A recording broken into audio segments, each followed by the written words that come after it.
All right.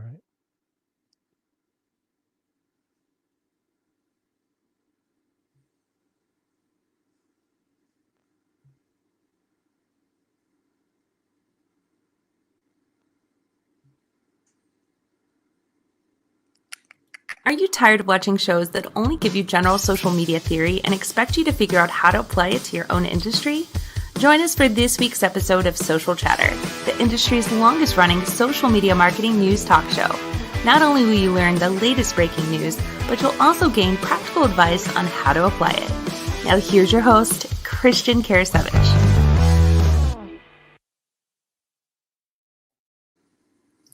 Welcome everyone to Social Chatter, your weekly social media marketing news talk show. This is episode, what is this? I think this is 242 with myself, Jim Fuhs, and this week's guest is Jacoby from McDonald's. And I'm really excited. I mean, we always try to bring on really great guests, and I want to thank Troy Sandage for introducing me to Jacoby. We're going to bring him on here shortly, but Jim, how are you doing?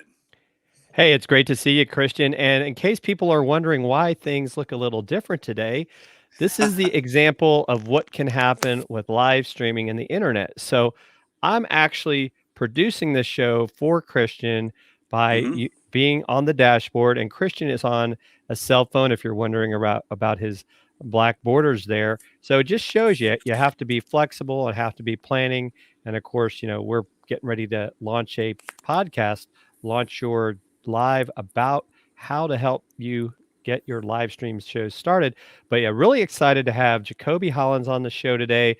We're going to be talking, right? He's with McDonald's. Brings a lot of knowledge and digital marketing to it. So you want to bring him on? Definitely. Yeah, let's go to Jacoby. Hey, Jacoby, great to see you today. Hey, what's going on, everybody? Great to see you, Christian. Great to see you, Jim.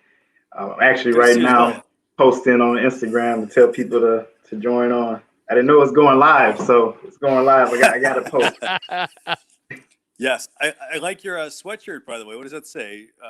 So this is my YouTube, Dapper in Tech. Dapper in Tech. Go ahead and follow it, subscribe to it, Dapper in Tech. When I talk about the different tech news. It's been a while since I posted, but I'm going to start posting more. I got a microphone coming in, which I was expecting to have it for you. Fantastic. Hasn't came in yet, but when it comes in, I'm back on it. Yeah. And consistency is key. I mean, that's the one thing about, whether it's live video, like literally right before Jim and I were going to get started here, I ran into some internet issues. I couldn't get my laptop to work, so I had to go to mobile. And actually, this is actually the first time I have used StreamYard on mobile, and it seems to work pretty well. Granted, I've got the borders around the side, but hey, you know what? So I'm excited to have Jacoby on this week. Jim, let me know when you're ready to kick things off. Yeah, let's talk about. We do. Let's get started. And I think the first thing we want to talk about, I know that you're very excited to talk about it, is what's going on with Facebook, and one of the things that they're getting ready to share with the world, and that's Facebook Shops.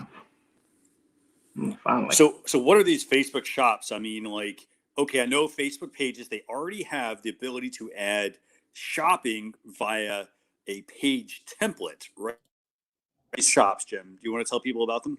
Yeah, so Facebook's always had the ability for people to, quote unquote, create a shop on Facebook. But where they're now taking this a step further is they're partnering, which seems almost crazy, with companies like Shopify and WooCommerce to allow small businesses, and that's what it's really designed to do, sell their products online through Facebook and actually through Instagram as well. And I don't know, Jacoby, have you ever bought anything on Instagram through the shop feature? I went to some ads and bought something, but I never actually bought on Instagram. I always go to the ads website and I buy stuff. Right. So this is gonna allow people to literally just jump in there, create a shop, and I think part of the reason behind this is, one, they're looking to help small businesses because a lot of small businesses are struggling. But there's actually, I think this is an acceleration, in my opinion, of a bigger Facebook move, which is that they're actually looking to do this integration and make it a platform that's e-commerce, and it's going to tie into WhatsApp and to Messenger. And so it becomes, in a sense, that proverbial one-stop shop. Like, I'm sure, Jacoby, right? You guys like people to stop at Yeah, McDonald's 2 or 3 times a day. That's why you can get breakfast all day now, right? exactly. You want them in there. You want them to buy when they're Right. in there, and then when they come back, you want them to buy the same thing. Yeah. And by keeping the people on the site, the other advantage is, right, they're not leaving Facebook. They're staying on Facebook. And so I think it's a good move. Key right now. That's key Yeah. right now for all the social medias. They're trying to get you to stay on the platform just so you won't go out and, go visit someone else's platform. So this is another way Facebook is trying to take over. Yeah. And Christian, what do you think? I mean, you've been very savvy when it comes to web design and, web platforms. I mean, I guess it makes it easier that now you don't have to worry about transferring your inventory, onto a separate app because it becomes more seamless. Yeah, definitely. I mean, the thing with Facebook Shops, and so it's Facebook Shops and Instagram Shops right now. They're going to move to WhatsApp as well. Part of this also, I think, is that big master play at hand, which is combining the messaging functionality of all these platforms into one product by rolling out the Shops feature. They're going to help small businesses, but they're also going to be helping, unify all of these platforms. Now, I think for me, the hard part here is if I'm a business and I already have a website, I'm already paying for website hosting. I've got all my opt-ins set up. I've got my calls to action. I have other products I want people to check out. If somebody's not going to now be going to my website, that's a pretty costly expense, I think, for a business. I mean, you might spend, say you have 5,000 subscribers on your email list, you might spend $50 to $100 a month just to have an email list. And then you have website hosting, which if you get good hosting, can run you upwards of $1,000 minimum just for really good hosting. And then you've got the design work and all this other effort you've put in. So I love the fact that Facebook's doing this. They're partnering with Shopify and BigCommerce and some others. I think if I'm a business, though, I want to make sure, if I don't have a sound and very streamlined e-commerce platform on my website, then I probably want to stick with the Facebook and the Instagram shop feature. I think this is going to be a very good feature for people. I think it'll also help them reduce a lot of their overhead and their cost and whatnot. Right. And I think in theory, you could almost, make the argument that, oh, well, I may not need a website, but something that you and I both talked about, what I think is still, if you want to call it the hamstring of Facebook, in my opinion, most people go to Google when they search for something, right? Like, even if I'm searching for the McDonald's location, I'm going to go on my Maps app and it's going to pop up to me. So I don't think, and I'd be curious for the two of you to ask, I don't normally go into the Facebook toolbar and search for things. I might search for a person here and then, but I don't look for stuff to solve my problems.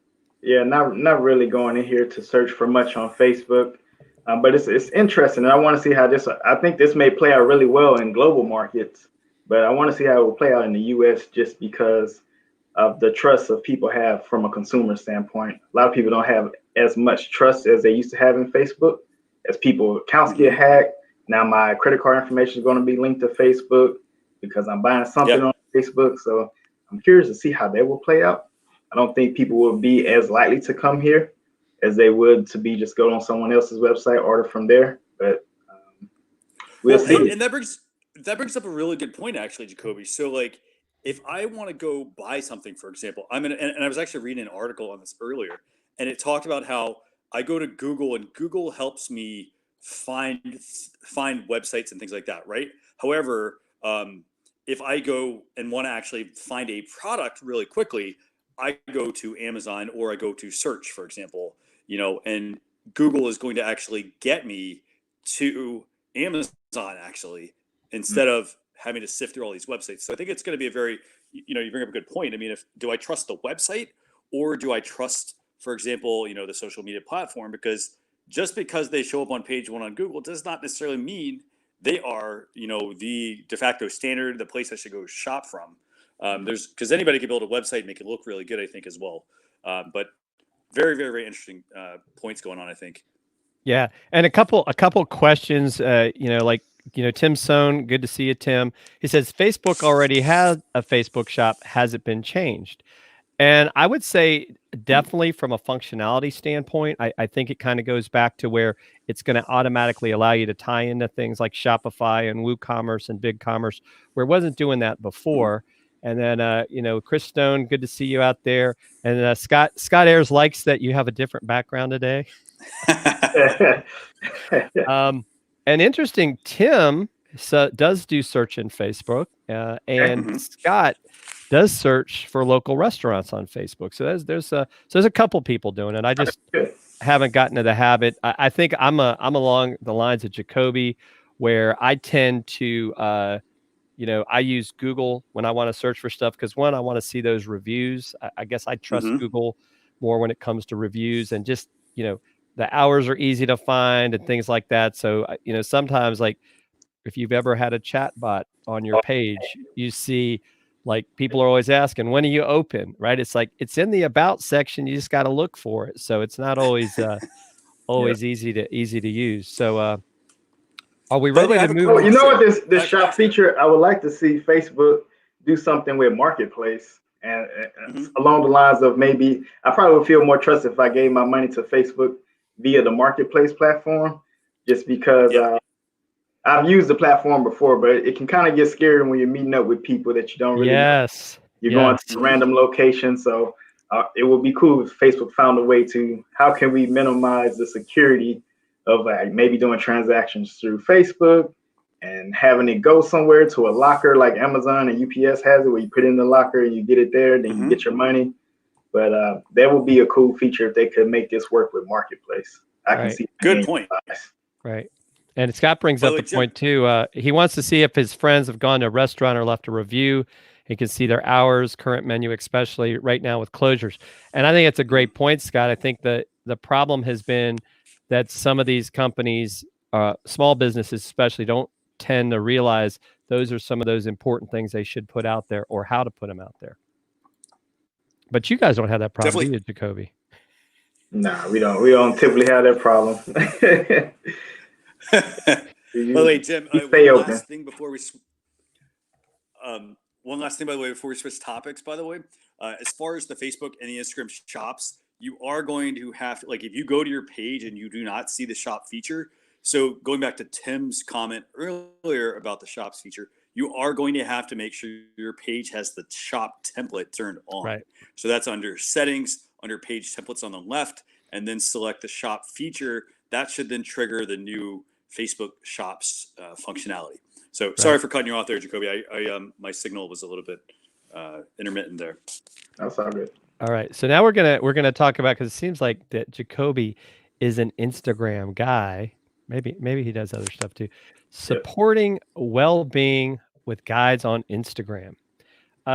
This is pretty fascinating. I mean, it once again, it's because we got to remember, Instagram owned by Facebook, but they're actually putting these guides out there to help people find reliable information and inspiration from some of your favorite accounts. And so it's kind of like a how-to, right? When you look in the article, you can see, like, you've got some stuff here on mindful movements from Amethyst Girl. I think I said that right.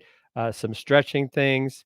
And so you're going to see posts and videos from the creator that have been curated. So this is pretty interesting. I mean, I don't spend as much time as I used to on Instagram. Maybe it'll make me think about it more, because I could see where this could definitely be something of value. What's your thoughts on this, Jacoby? Well, Instagram is like a touchy subject. I used to get on a lot and used to enjoy it a lot. I was doing good on it. And one thing that kind of steered me away from Instagram recently is the new algorithm, and just the fact of how they promote mainly large accounts. So all I see is large accounts now, and I don't see my friends anymore. And then it doesn't, I don't know if this option does, but I don't know if this option gives you a chance to look at smaller accounts that do the same thing, because I don't want to look at every time a 500,000 plus follower account page. Sometimes I want to see someone more authentic that I can relate to, that maybe only have 10,000 or 5,000 followers. Right. Doing the same thing, and I can relate more, or somebody local I can find in Chicago. Right. That's a great point. And even in here, it says you got to visit there's participating creators or organizations. So I think right there, even it's talking specifically to your concern, like this is like just certain people are going to have this functionality, Mhm. and kind of like that's interesting. I didn't realize Yeah. that's a great point about how Yeah. people are seeing content on Instagram. It's something again that Instagram is doing to just push the large accounts, and it's probably has to do with ads and Instagram and Facebook money, which is their new strategy to get more ads out. Right. That's one of the concerning things that that's one thing why I stopped getting on Instagram as much, just because of that. I'm like, I'm just tired of seeing celebrities and multiple people, and sometimes I don't even realize I follow them. I'm like, oh, I see the person every day. That's all they promote. Right. But where are all my friends? Right. Christian, what are your thoughts? So actually, I'm going to throw out a little bit of a curveball here. Ooh. So I actually feel like Instagram guides remind me of Pinterest boards. So if you go in that example that's there, for example, it's literally showing you, okay, so if you want to scroll to that example, Jim, there's that guide. And so the person's going to show you, what is it? Mindful movements. Yes. And so the thing with that is that reminds me a lot of what a Pinterest board might be. So it might be a curated board, for example, in this case, it's got a whole bunch of videos in it. Pinterest, for example, is a curated board where it could be videos and photos and whatnot. I think this will obviously at some point tie into IGTV as well. But that's what I think it's going to be. I think it's going to be very Pinterest-like, just because, they're A, mobile, and B, they've got, pretty much they could essentially create something that's very similar to Pinterest. And that's a classic move. That's a classic move of Instagram and Facebook. They're known for going in and trying to make something better, or taking someone else's platform and putting it on there. So I can see that. Right. And So and Scott Ayers I'm even thinking, and Scott Ayers brings up and he's been on the show. He was on the show last week, and he does a lot of experiments. The mad scientist that he is. The IG algorithm is individual user based, so whatever you interact with is what you see the most. So I guess because I'm not interacting a lot, I'm not having the same problem as Jacobys. So if I'm a business, Jim, what do you think I should do with Instagram guides? Like, obviously, I mean, most people are not going to have this, but what do you think? You think they should start creating an IGTV video channel, or what do you think? I think some of it almost seems like it's based on COVID and providing people resources. So I almost feel like in some aspects it's maybe even a little late to get into the game with that. But we'll see if they expand it. It might make sense if you're a nonprofit working with mental health resources or things like that. I mean, what do you think, Jacoby? For this one, I don't have much input on this one. I'm fairly new to this. Right. Yeah, and of course Tim says, Instagram TV is how we first met, because I used to do a lot more with Instagram TV. Oh wait, Instagram TV, zoned out. Instagram TV, I actually have a lot of knowledge on this.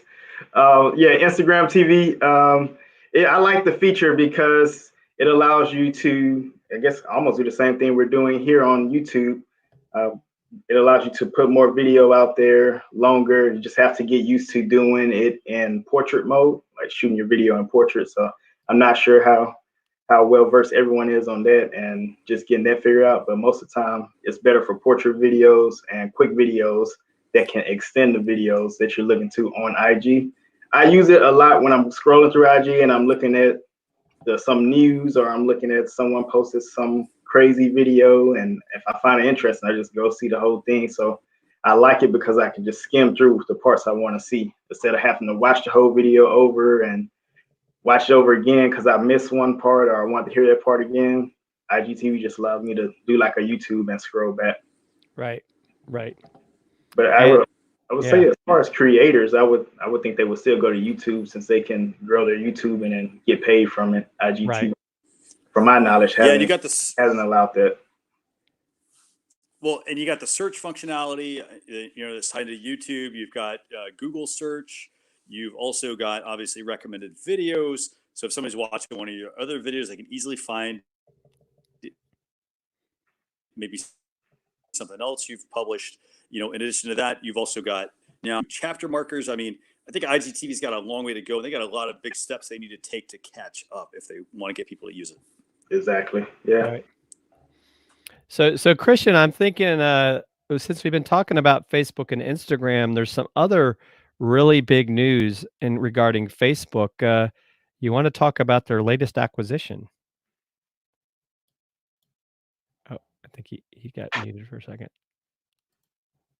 So if you had not heard, Facebook just bought Giphy, whatever, GIF, peanut butter, peanut butter, for 500, I believe, was it million? 5, right? I'll take a little bit of that. That'd be nice. And so this is a pretty major move. I mean, people love using this in their social media posts. You can use it on a variety of platforms. Jacoby, do you guys use that a lot with McDonald's? Yeah, we so like I said, we're working with Facebook right now, and this is a feature that comes in handy a lot.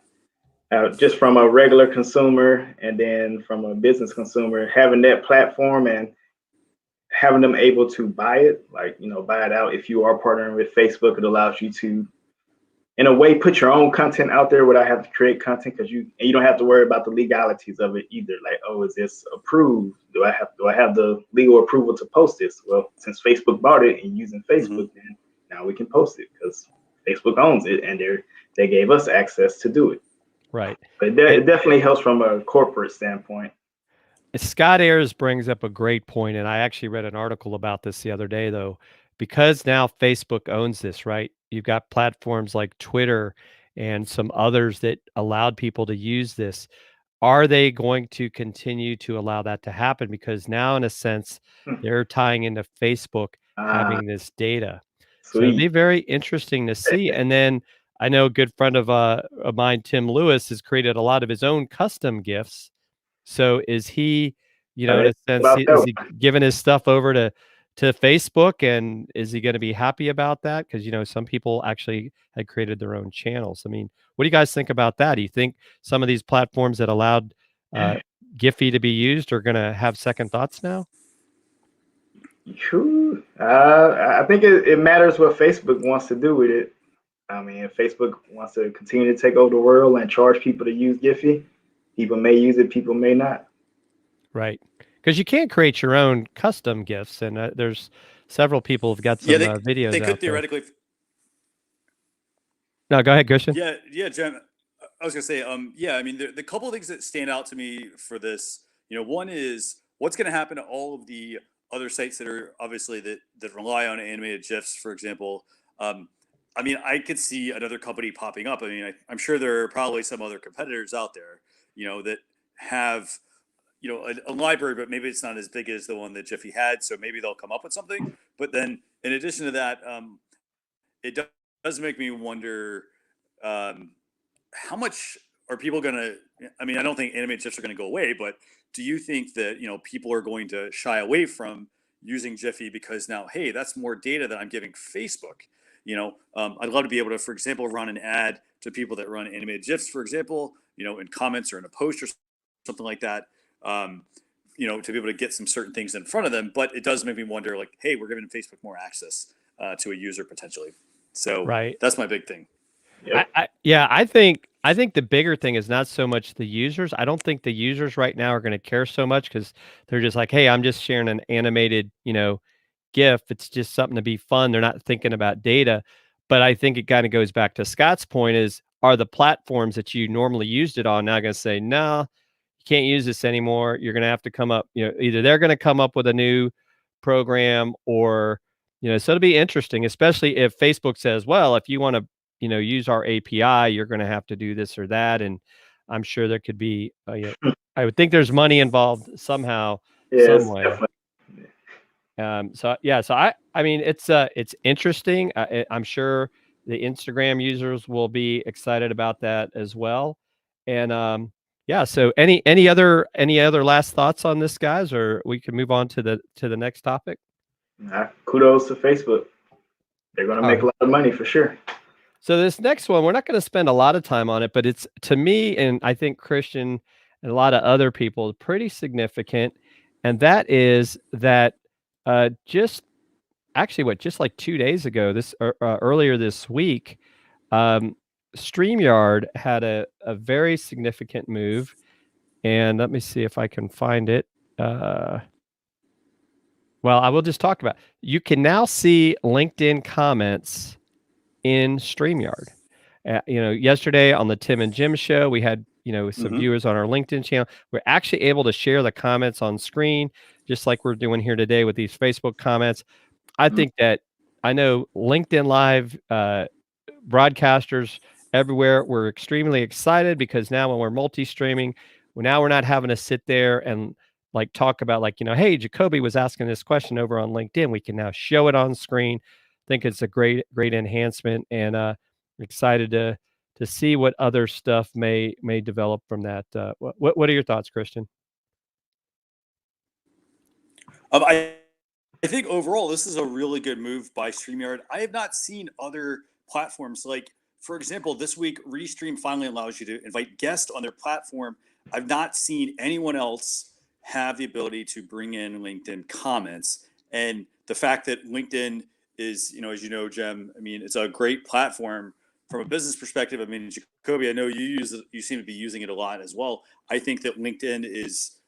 I'm glad that StreamYard's doing this because I think that it's going to enhance live streaming for just businesses overall. And Christian, Scott and I agree. It's a hard G, right? It's not GIF, it's GIF. Yes. Okay. Yeah, All Kate. good. Yes, Kate. We love StreamYard too. So, lots of other topics on this week's show, but we want to get a chance to be able to ask Jacoby some questions, and so you can watch the show recap on episode 242 at socialchefs.com/SC242, and we'll have some of these other things like Restream and StreamYard that Christian was talking about will be in the show. So let's get to talking to the man, the myth, the legend, Jacobe Hollins from McDonald's, and start with question number one. And that would be, what is the benefits of a company that is digitally connected with their employees? I mean, that's something that you were talking about with me a little bit before the show. What do you think? Why is that so important today? Yeah, for sure. And let me just start off by giving a quick background to people who don't know me. Everybody named Jacobe Hollins, work at McDonald's for digital engagement. So field I work in, and I primarily focus on the crew experience, so the frontline experience on how they digitally connect to the brand. So I do a lot of connections internally with frontline employees. So that's what my expertise is in. And back to your question on how is that connected and what's the importance of it. If you can just get a brand that's connected and that understands that if I connect with my employees, not just their corporate employees, but their frontline employees, you can tend to run a better business, especially with a business that's complicated like McDonald's, because McDonald's, we are not a joint employer. So we just can't tell people to do something, and it's hard for us to reach out to people. But if we can get them on a platform where they can log in, like a social platform, but an internal social platform where they can log in and see information from the brand, connect with them, get live feedback, find out what's going on in restaurants. And at the scale of McDonald's, digital is very big because we need quick information and we need to know what's going on, especially right now with everyone's in this pandemic. But what we focus on during this pandemic is making sure we're reaching out to everyone in the McDonald's system. You can't just go around. Everybody's not reading emails. Crew members and managers, frontline employees don't check that. So you have to connect with them in a way that's beneficial for them, that they're going to use it, and that you can get feedback from them to make sure your business is running better and to stop a lot of the media that comes out from a lot of the frontline employees. Because you find disgruntled employees, they go to news channels and talk about their, hey, I'm having a bad time at Tyson because no one's checking on me, and people had coronavirus and no one known, 6 people in my market. But if you have your digitally connected employee, you would know that before the media. You can try to do something to prevent that. And especially if you're not a joint employer like McDonald's, it's a lot easier for you to connect with someone as opposed to us. We have to reach out through a few layers before we actually can connect.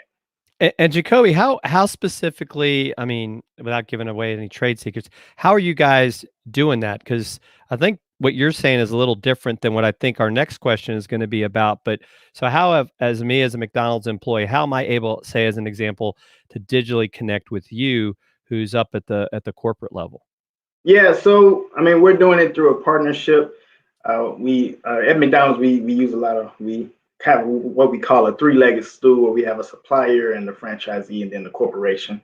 So we go through a supplier that supplies this platform, and there's a lot of platforms like Teams, Workplace, Deputy, Crew, the Next app, all those different apps that allows you to connect with employees. And that's what we're doing. We're using a supplier to connect with them. We send information out to them just through the brand, let them know what's going on, what promotions is happening next, and then also find out their needs. Like, hey, how are you functioning? Are you okay? And we can do this through comments, through insights. And it's just like your Facebook social media. We just find out by being able to be on the platform, knowing what they're doing. And then for us, we're operators, since we're not joint employer. With operators, it's really important for them to connect with their employees, because as we are here in corporate, we can't service 14,000 restaurant with over 900,000 people. So it can get crazy. But for an operator, they can manage, and their operator staff, they can manage their own restaurant because they know the people, they connect with them, and just giving them a platform where they can easily go on and say, hey guys, are you guys okay during this coronavirus? Or, hey, I'm giving away hero pay, or I'm helping benefit my employees more by letting them go home with meals for their families. That easy connection, and that connection right there is what's beneficial for us as a company, and then also for operators in their own company. Right. And so let's kind of move us into question number 2, Jacoby, and that is, why are companies creating digital strategies for their frontline employees? Well, the companies that have caught on and realized this, they are doing it. For those who aren't, they may be they may be, they may be caught up, or they may get caught up soon with this problem. But what's been going on is a lot of companies, they've been doing a lot, especially with McDonald's.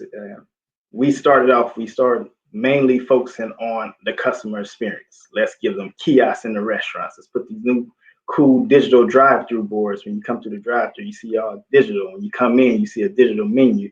So as a customer, I'm getting all this great technology and innovation, and I'm like, oh, this is so much easier. But as a crew member and a manager in the restaurants, if they aren't supplying them with the same, and this can go for any organization, if you aren't supplying your frontline employees with the same, then you get into a tech disconnect where they're not digital as savvy as the customers that are coming in, and they're not up to date with what they're getting. So not only are they're not connected, they're not as savvy either. So with these platforms, if your company is strategizing to create a same digital experience that the customer gets, it can keep that frontline employee aware of what's going on in the business, but also it teaches them how to build their digital acumen. So when they are meeting with the customer that comes in, they are aware of what's happening, and they are taught through this platform like how to engage this. Right. So it's a way to connect, a way to teach, and a way for them to build on their digital skills so they can be at the same speed as a customer that's coming in. Yeah, and Kate brings up a great point. This concept would be helpful with national PPE supply chain and healthcare providers. Has anyone approached you, from outside agencies, in a sense, asking you guys to help with this yet? So for us, no one has approached like from another company approaching us for this. But for McDonald's, we have ourselves given away PPE supplies to people in Chicago. And then also we have used ways to connect around the globe to find out, what people need PPE, how to get it to them. And then also giving them tips, or in the US specifically, giving them tips on how to use the PPE, when to use it, and then all the information on like, all right, how to use it, when to use it, when not to use it, how to interact with customers, how to answer customers, and how to basically everything about PPE, everything you need to know is there. So the managers are aware and they can control the restaurants when they get when they get the PPE supplies. But it would be great to work with another company with it. Yeah. And do you feel like too, is this in a sense, do you feel like in a sense you're making your employees feel like more like, if you want to call it McDonald's ambassadors, and feel like you're empowering them a little bit by creating this program? And that's the goal. That's actually the goal through this platform, is to create those ambassadors in-house. So we're training them, we're showing them that, hey, this is the business, but also this platform, a big part of this platform is to bring engagement. So it's not only about, hey, this is all work. It's also about fun things. Like last year, we gave away 11 Disney trips to crew members through this platform for them and 4 friends. Wow. So they were able to, by engaging with this platform, they were able to take trips to Disney World and, explore Disney, all expenses paid, trip around $6,000 per person. So it's a great experience for them. We give them engagement piece for logging in, and these are ways where we create those ambassadors, but it's also business at the same time, because at the end of the day, we're trying to drive sales, but we want to make it fun, because we don't just all want you to see business, business, business. Give them some fun, business, business, a little bit more fun to keep them engaged, because they are frontline employees and their focus is, a lot of people, at McDonald's, their focus is not, let me make sure McDonald's makes $100 billion a year. What is McDonald's going to do for me? How am I benefiting? And, that's really, how am I benefiting? How much money am I making? And how can I get my job done better? Oh, and look, looks like Kate has some, wants you to go talk on Capitol Hill. What do you think about that? A federal action to use a platform on so many levels. Hey, I would. I don't mind. I would do it. Right. I'll talk on Capitol Hill. Yeah. And Kate, okay, yeah. McDonald's has always been a trailblazer. Very, very true. So last question for you is, and I hope I got this right, what happens if QSR businesses found their digital strategy solely on customer-facing products? Did I say that right? Yeah. So the quick service restaurants, if they just only adopt the digital strategy for their consumers. So this is from what I've seen, it's what happens a lot of the times. And I hope they start to change, because now I've been seeing more trends with people actually starting to build more focus around the customer. And like I see platforms like Schedule and other platforms that are being built out by small, restaurant people to help these big corporations, which is good. But if people aren't focusing on that, it can really hinder them, because like I mentioned earlier, you are teaching the customer, you are bringing them digital savvy. So let's just say, for example, for McDonald's, if we weren't doing this right now, we're continuing to build a customer. We already acquired this big tech company, Dynamic Yield, where they are doing some crazy technology with the drive-thrus. You're building a customer to be digital savvy, but you're leaving your employees at the AOL dial speed. So you're going to have someone with a Ferrari and someone with a 1999 Toyota. And this is the mindset you have colliding. So now what does this cause, Jim and Christian? Oh, that's when you go in and you see all these fights in the restaurant, or you see disgruntled employees. You guys don't get it. I went on the app, I paid something, and you guys aren't seeing my stuff on the app. And the frontline employee is like, well, I don't know. I'm trying my best. They don't really teach me much about digital, or, you don't have to directly teach someone digital, but you can indirectly teach them by giving them tools that can benefit them. They don't really know that they're getting trained on how to be a digital expert. It's kind of like with MySpace. When MySpace first came out, you got on it just for fun. You didn't know you was being trained to create websites. With TikTok or with Instagram, you get on. You don't know you're being trained to become a better photographer. With TikTok, you're getting on TikTok. These young people don't know they're actually being trained to be videographers right now. So it's like the undertone benefits that these social and digital platforms can bring people. And with that, if you don't do it in a business standpoint, your employees are going to be left out because you're not investing in them, but you're investing in the customer. And all that's going to do is give you bad customer reviews, complaints. Social media is going to fire up about how they hate this and they hate that. Then it'll backfire on you. You do a lot of great things, but no one can handle it. So invest in your employees. Build digital out for them. And if you do that for them, it will all fall in place. You can't lead one. Can't bench press all day and forget your legs. And by the way, I want to say this. I mean, like, I used to work at IBM, and like we had, it's the same exact thing there. I mean, you want to make sure that you empower your employees, that you're giving them the tools so that they can, it helps them stay on top of what they need to know within the company, but at the same time, they know how to actually talk about the product, talk about the company. It makes them look smart, for example, as well when you are in front of customers. So I absolutely love all the stuff that you guys are doing, especially, like you said, I mean, the tech is there. That's the hardest part is getting the employee to see that there's a lot of value in like what the company's doing. Yeah, they may not be saying, well, hey, let's give this guy, $150,000 a year, but what they are giving you are skills that you can learn because you get access to tools that you will not get if you stay, if you start working, for example, for, a company that doesn't have all the capital and all of the tech, for example. So I think that's a great, I love what you guys are doing. Absolutely.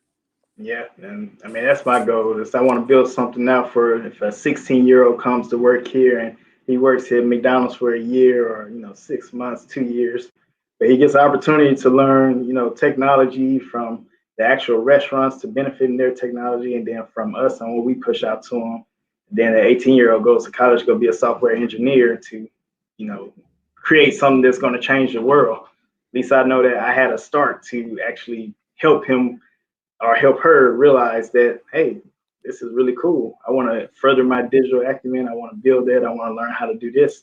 I want to learn how to build a platform like this so I can sell it to a big company.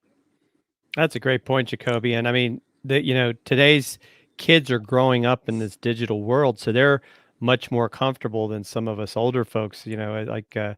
Kate was talking about how some of us, it's harder for us to adapt. But she was saying, like, she doesn't think she could do TikTok, but it's probably just because you're not used to it. But they grow up with this stuff, and so even when they see like these kiosks, they think nothing of it. Where, like you said, you got these people like, well, I pressed this button and it said I ordered and I'd paid this stuff, and it's just maybe they forgot to hit send, right? Little things like that. But I guess sometimes that's where the customer, we want to treat them like they're always right, even though they may not be right. So I think there's some great points, and maybe they say, hey, I can think of a better way to design that digital experience for the customer because I've been on the other side of the counter helping them. So I think that's a great point, and that's because they're not necessarily always getting that level of technology in the school system as much as people may want to think that because of budget issues. So Right. any last thoughts, Christian, before we move to the next topic? I would just say, I mean, it's, if you're somebody who has the opportunity to work for a very large corporation, a lot of people say, well, hey, I don't want to do this because they don't like the red tape and, all the other stuff that usually goes along with it. It is a fantastic learning experience. Even if you only spend a year there, soak it all in, because when you go somewhere else, you're going to be like, well, why don't we have this? Why don't we have that? You're going to be hopefully going back to that well of information that you've been learning over the past year. So you can learn a lot, 100%. I guess one question I do have maybe, Jacoby, is, if I'm a small business, is there something that, like, how can I tap into something like this? How can I, like, if I don't have the funds, for example, or I don't have access to some of that tech and whatnot, are there things that I can learn from, for example, McDonald's that I can apply to my small business? Like, what do you think? Yeah, I mean, you can always reach out to me. I'm willing to talk with people and help small businesses out. For nonprofits, I do know this for a company that is a nonprofit, and if they're a small company or they don't have money to invest in this digital atmosphere, there's companies like Facebook, and they have the workplace platform where they give free access to nonprofits. So there's things like that. There's a lot of free access for nonprofits, and then for small businesses, if you are a business that is investing in if you're a business that is investing in the digital experience for your customer, try to find ways where you can invest in your employees. If you're a real small business and you can't afford, just can't afford a digital platform, find ways to connect them through things like Facebook groups. Create a group, try to connect them through there. There's other ways you can go around, other ways you can skin a cat. It may not be, you may not have super data security, but if you're a small business, I probably doubt people are really worrying about hacking into your stuff or going into your Facebook group you just created for your small business. Right. Great point. So we're going to move into one of the favorite parts of the show, and that is tool time. And so what we're going to do is the first thing we're going to talk about, I'm going to pull it up here. Tool time. I like this. Is RightMessage. So Christian, you want to tell us a little bit about RightMessage? Hey, yeah, actually, can you do me a small favor? Since you're actually running the show today, can you go to the examples section at the top? Okay. And I feel that this is the best way to demonstrate how this works. So basically, you build it, and let's go to the blogging funnel. I think there's a blogging funnel option here. So, basically, when you build a website, you create, spend all this time building the text. Hey, you put some opt-ins on your page. You've got some visuals and whatnot. And the thing is, that information does not usually change. For example, like if Jacoby, for example, he's like, if he goes to this page and he's looking for, more advanced techniques, for example, and I go to the page and I'm looking for maybe some beginner techniques and things like that, where this tool is actually really useful is, it helps guide the messaging that is shown to a user. So for example, if somebody goes to a page, they answer a couple questions, that can actually change the message that the person is seeing. It helps basically move them along, with the navigation side of things. So that's basically what RightMessage is. Fantastic tool for helping change the text across your website for the user. So you're customizing that experience. Hey, I spent all this time beforehand thinking I'm crafting the perfect copy for my website when I really might be missing the mark. That's where RightMessage comes in. Is there anything else you want to add, Jim? I mean, if you go on that one, for example, on the right, you see those questions. If you click those questions, they actually will then, move somebody along that flow chart that's basically there. Right. Yeah. No, I think it's really So fascinating and as you can see, interesting. I can't read all that text, but yeah. Yeah. Basically, it's like, what's the one thing you're looking for help with today? And then it kind of gives you that decision tree logic to get you to where you want to be. I did like when I was looking at it beforehand, as an example, it can do things like, I don't want to promote, let's say Jacobys already got the product or service that I offer. I don't want to be saying, hey, would you like this, when he already does. So it's even got the ability to kind of use that smart, technology to keep you from offering things to people that they don't need. So I think that's it's pretty interesting. Definitely worth checking out. And so let's go to our next tool. It reminds me of Agile customer journeys. There you go. And the next, no, go ahead, Christian. Yes.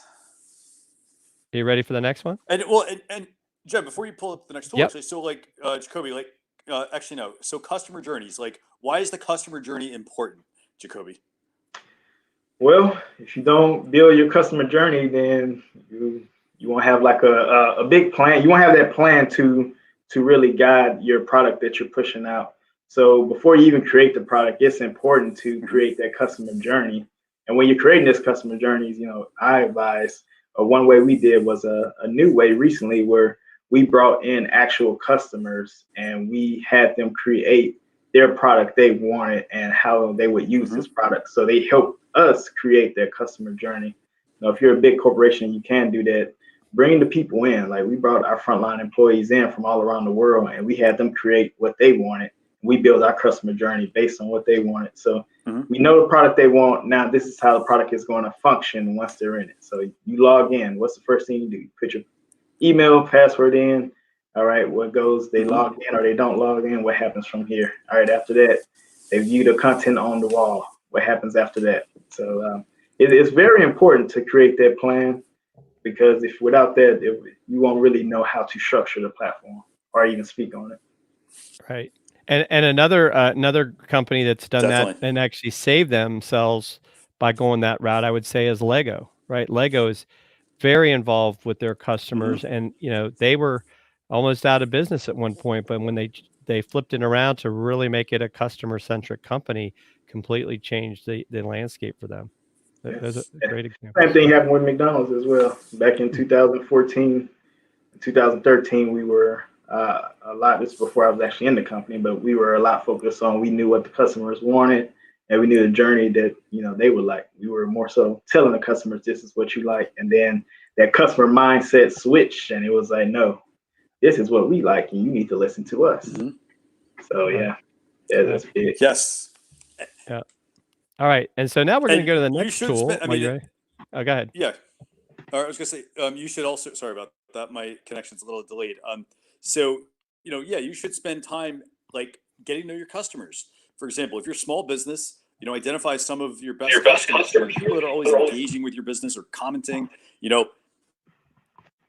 and invite them into, your business. Good stuff. Go ahead. So the next tool we've got is called Beacon, and it allows you to basically come up with some lead magnets that it's a little bit different than what we maybe think of lead magnets, because it's really letting you make kind of in a sense your own little booklets and stuff you can give away.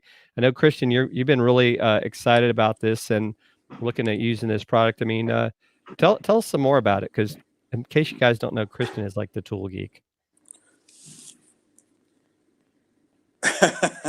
I will say this. So basically what it does is you can build worksheets, workbooks, ebooks, and it is basically a drag and drop interface. So if you want to build your email list, you might offer a lead magnet based off of what somebody is viewing. Now, the challenge with it normally is you have to go and you have to use, for example, maybe you have an email, an email marketing service you're using. You need to set up a list there. You need to send out some messages. And then you have to actually take the file and put it on your server. It's a very complicated process, or it can be. Fortunately, with this, you basically just do everything right through their site. They will then give you code to basically drop in your article, and it will bring up the various opt-ins, however you want to do it, to help you build your email list while providing your customer with that worksheet or that workbook or whatnot. Now, one of the features I really like, though, about this is it's not just like, okay, it's a download. I also have the ability to put in a blog post, so I can literally click on a URL for a blog, and it will create that workbook automatically for me based off of the content in the blog post. And then I can easily change it, add some buttons, pretty much anything I want to do. And it's a fantastic tool. It's free. There's also, if you want to upgrade to their pro plan, I think it's was it like $50 a month, Jim? I think, but it's definitely a handy tool because it's literally takes you a couple of minutes to build a workbook as opposed to a couple of hours that people might spend. Yeah. What do you think, Jacoby? Could you see McDonald's doing something like this? Well, I'm curious. When I was trying to look into it, and you say build workbook, is this like, because you take your own content and put your content in these workbooks, or is this books that are already created? Oh no, you're creating your own. Oh yeah, that's why I was trying to get to. So if this can happen, then that would be awesome, because it could modernize the way we create employee handbooks. So from a corporate standpoint, if we could do something like this and create our own handbook from this, it'd be great. Then also for separate operators, if they want to create handbooks, this may be a tool where they can use and create it easier on here. And So I assume you can update it right away as well. From an ease of use standpoint. Yep, absolutely. Yeah.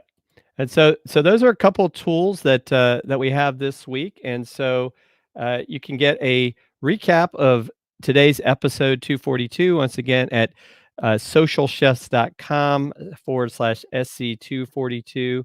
And so if you want to connect with Jacoby, this is the best way to, I think, unless you want to mention a couple other spots, is definitely on LinkedIn. LinkedIn, just Jacobe Hollins, LinkedIn, you'll see me. Yes. Yeah, it's a nice photo too. Good headshot you got there. Yeah, I took that when I was in California. Right. I was at the Facebook offices and this guy was walking around with this $80,000 camera, and I'm like, "Hey, can you take a picture of me?" He's like, "Sure." He like pulls it up, takes a picture. I'm like, "Can you send that to me?" He's like, "I got you." Right. And so you can also sign up and get the latest news and tools by going to socialchefs.com/daily. And then also don't forget to listen to Social Chatter on Alexa.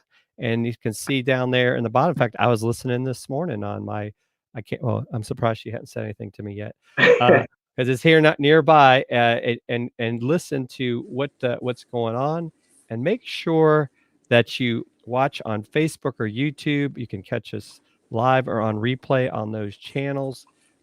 Jacoby, this has been great. Yeah, You know, awesome.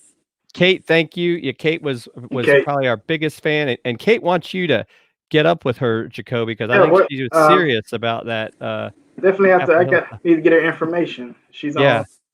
What is it, Kate Glenn? Yes, Kate Glenn. Or Kate, make sure you connect with Jacoby on LinkedIn, and I'm sure that would be great. So, Christian, who's our guest next week? We're going to have Dorian Morin Van Dam on. She is a social media manager for Social Media Pros. It's going to be next Thursday, 8 a.m. Eastern Standard Time. I just did a training for them on YouTube SEO, but definitely another fun individual to have on the show. But I want to thank Jacoby, by the way. Thank you so much for joining us this week. Sharing all of the amazing information and knowledge. And I got to say again, Troy, thanks a lot for recommending Jacoby, because thanks Troy, fine Troy, to have on. Yeah, Troy's awesome, and yeah, we had him on the show. I think it was a month or two ago. Time flies. I don't know. I can't remember if it was before or after COVID, but he's been on the show, and Troy's an amazing guy. I'm so glad I got to meet him in person last year. So with that, folks, we hope everybody has a great rest of the week, and we'll see you next week. And make sure you check out your local McDonald's and tell them Jacoby sent you. Yes, and apply for a job too at McDonald's. Take care. We are looking for it.